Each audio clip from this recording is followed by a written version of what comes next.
నామానికి మహిమ కలుగును గాక. నేటి దేవుని మాట అనే శీర్షిక కోసం వేచి ఉన్న మీ అందరికీ కూడా యేసయ్య శక్తి కలిగిన నామములో మా ప్రేమ వందనాలు తెలియజేస్తూ ఉన్నాం. బాగున్నారా?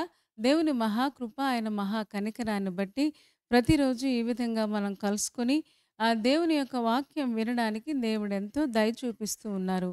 ఆ గొప్ప దేవునికి మహిమ కలుగును గాక.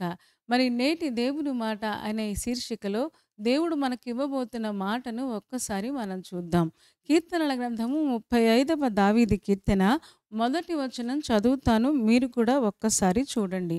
యెహోవా, నాతో వ్యాజ్యమాడు వారితో వ్యాజ్యమాడుము, నాతో పోరాడు వారితో పోరాడుము అని కీర్తనాకారుడైన దావీదు దేవుడితో చక్కగా తన విషయాలన్నీ కూడా చక్కగా ఆయన చెప్పుకుంటున్నట్టుగా మనం చూస్తూ ఉన్నాం.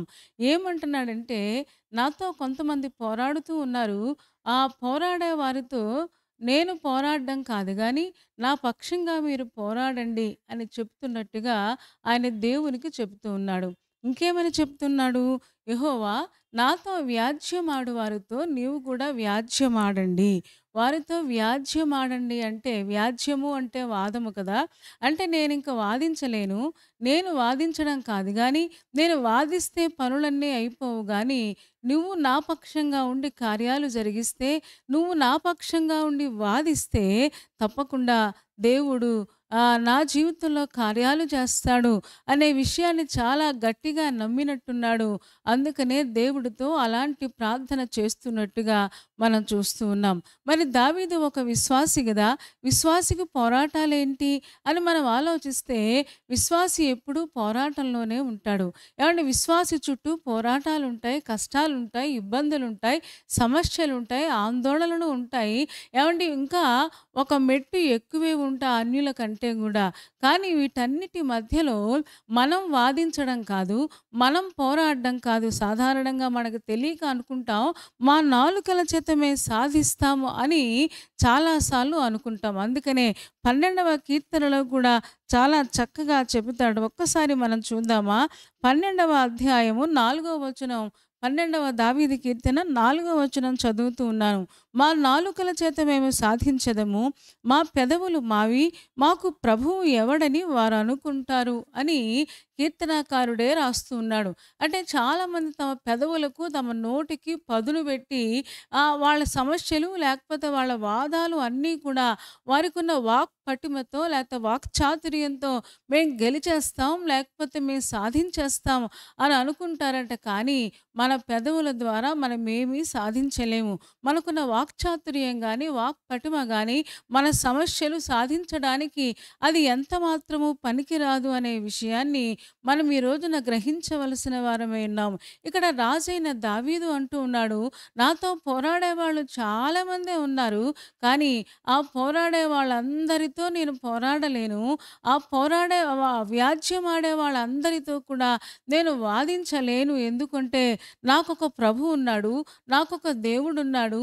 నా ఇష్టానుసారంగా నేను మాట్లాడడానికి గానీ, నా ఇష్టానుసారంగా నా నాలుకను వాడడానికి గానీ నాకు అనుమతి లేదు అని చాలా చక్కగా తన వ్యాజ్యాన్ని, తన సమస్యను, తన పోరాటాన్ని దేవుడి చేతికి అప్పగిస్తున్నట్లుగా మనం చూస్తూ ఉన్నాం. ఎంత అద్భుతమైన విషయమో కదా! ఈ రోజున విశ్వాసులు కూడా చాలా పోరాటాల మధ్యలో నలిగిపోతూ ఉన్నారు. అనారోగ్యాలు ఒక పక్కన చాలా ఇబ్బంది పడుతూ ఉన్నాయి. రకరకాల సమస్యలు ఇబ్బంది పడుతూ ఉన్నాయి. ఈ రోజున అలాంటి వాటితో మనం పోరాడలేము గానీ, పోరాడడానికి శక్తినిచ్చేవాడు దేవుడే. మన పక్షంగా దేవుడే వాదిస్తాడు. మన పక్షంగా దేవుడే కార్యాన్ని జరిగిస్తాడు. ఎందుకంటే విశ్వాసి పక్షంగా ఎప్పుడూ దేవుడు ఉంటాడు అనే విషయం చాలామంది భక్తుల ద్వారా మనం నేర్చుకున్నాం. మనకందరికీ తెలుసు కదా! ఒక్కసారి 2వ దినవృత్తాంతాల గ్రంథము 20వ అధ్యాయము మనం మొదటి వచనం నేను చదువుతూ ఉన్నాను. మీరు కూడా చూడండి. ఇది అయిన తరువాత మోయాబీయులను, అమ్మోనీయులను, మెయోనీయులలో కొందరును దండెత్తి యెహోషాపాతు మీదికి వచ్చిరి అని మనం చదువుతున్నాం. ఇక్కడ యెహోషాపాతు అనే రాజున్నాడు. ఈ రాజుగారి మీదకి కొంతమంది శత్రువులు ఒకేసారి మూకుమ్మడిగా వచ్చారు. వాళ్ళెవరంట? మోయానీయులు అంట, మెయోనీయులు, అలాగే మోయాబీయులు అట, అలాగే అమ్మోనీయులు అంట. అంటే ముప్పేట దాడి ఈ రాజుగారి యొక్క రాజ్యం మీదకి వచ్చినట్లుగా మనం చూస్తూ ఉన్నాం. సాధారణంగా రాజుగారు ఏం చేస్తారు? ఏదైనా శత్రువు ఎవరైనా శత్రువు రాజ్యం మీదకొస్తే వాళ్ళ యొక్క రాజ్యంలో ఉన్న ఆయుధాలు లేక రాజ్యంలో ఉన్న ఆయుధ సంపత్తి సైనికులను సిద్ధం చేసుకుంటారు. కానీ ఈ విచిత్రమైన రాజు ఏం చేశాడో ఒక్కసారి చూద్దామా? తీయండి. అదే అధ్యాయములో చూస్తే 12వ వచనం నేను చదువుతూ ఉన్నాను. మీరు కూడా ఒక్కసారి చూడండి. మా దేవా, నీవు వారికి తీర్పు తీర్చవా? మా మీదికి వచ్చి ఈ గొప్ప సైన్యముతో యుద్ధము చేయుటకును మాకు శక్తి చాలదు. ఏమి చేయుటకును మాకు తోచదు. నీవే మాకు దిక్కు అని ప్రార్థన చేశాడు అంట. ఎంత అద్భుతమైన విషయమో కదా! యెహోషాపాతు రాజు తన ఆయుధ సంపత్తిని, సైనికులను సిద్ధం చేసుకోవట్లేదు గానీ, తన దేవుని మందిరానికి వెళ్ళి ఒక రాజుగా తన ప్రజలందరినీ కూడా రాజులకు రాజైన, ప్రభువులకు ప్రభువైన ఆ యేసయ్య పాదాల దగ్గర మోకరించి అడుగుతూ ఉన్నాడు. ప్రార్థన చేస్తూ ఉన్నాడు.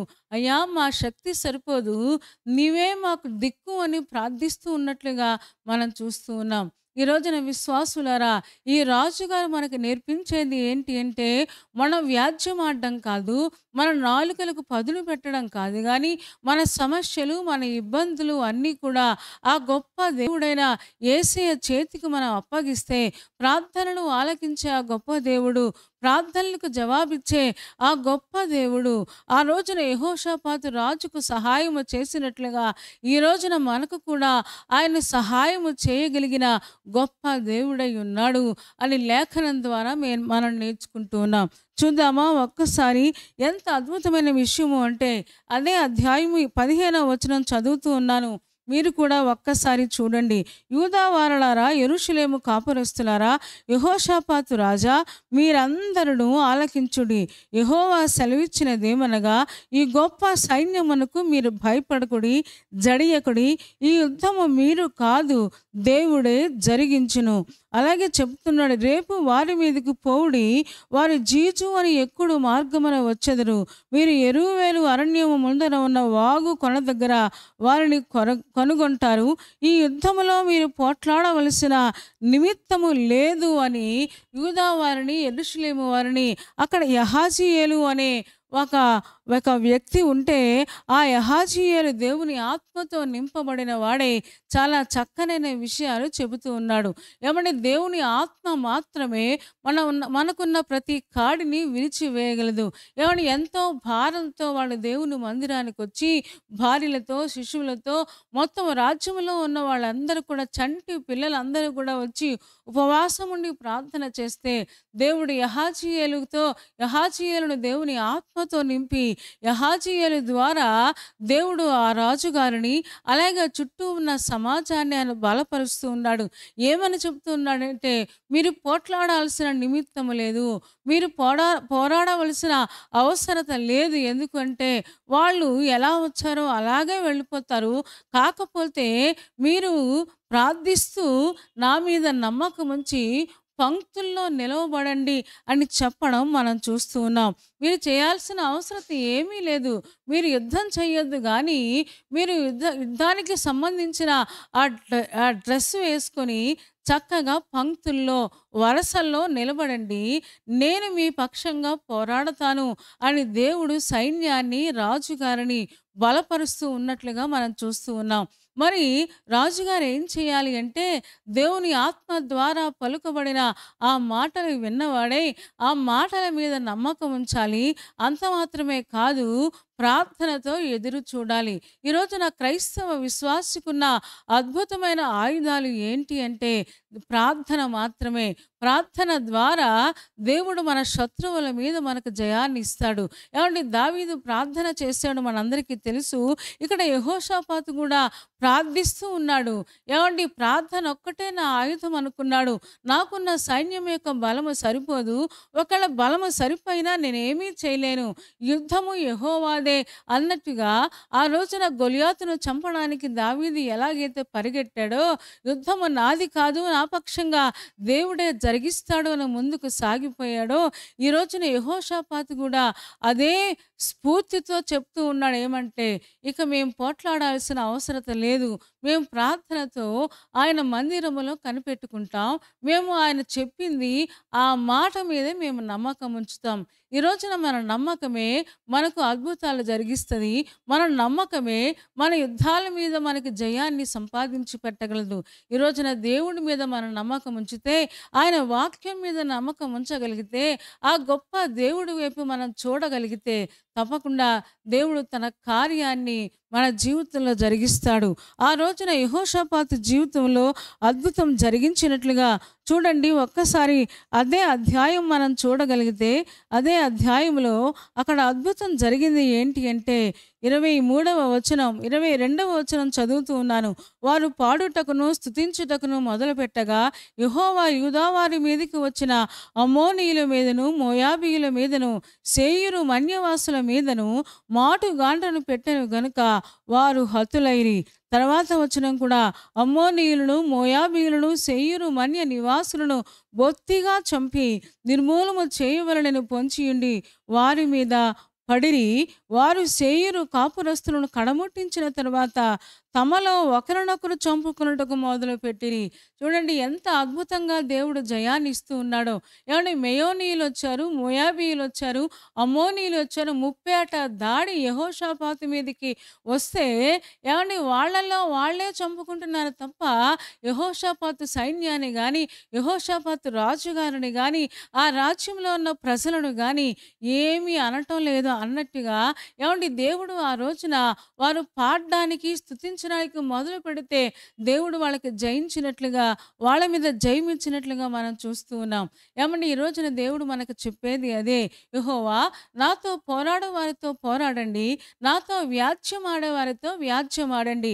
అంటే నేను ఇంకా వాదించలేను, నేను నిరూపించుకోవడానికి ప్రయత్నం చేయను, నా బలం సరిపోదు, నా యొక్క ఎబిలిటీ సరిపోదు, నీవే నా పక్షంగా ఉండి నా కార్యాన్ని జరిగించు అని దావీదు ఎలాగైతే దేవుడితో మనవి చేసుకుంటూ ఉన్నాడో, ఇక్కడ యెహోషాపాతు ఎలాగైతే దేవుడికి ప్రార్థిస్తూ ఉన్నాడో, ఆ ప్రార్థన ద్వారా, స్తుతి ద్వారా, ఆ రోజున దేవుని మీద ఉంచిన నమ్మకం ద్వారా ఎలాగ విజయాన్ని సంపాదించాడో, ఈ రోజున విశ్వాసులుగా మనకున్న ప్రతి పోరాటములో, మనకున్న ప్రతి సమస్యల మధ్యలో, మనకున్న ఒకవేళ సమస్యలన్నీ మూకుమ్మడిగా మన మీద దాడి చేసినా సరే దేవుడు మనకు తోడుగా ఉన్నాడు.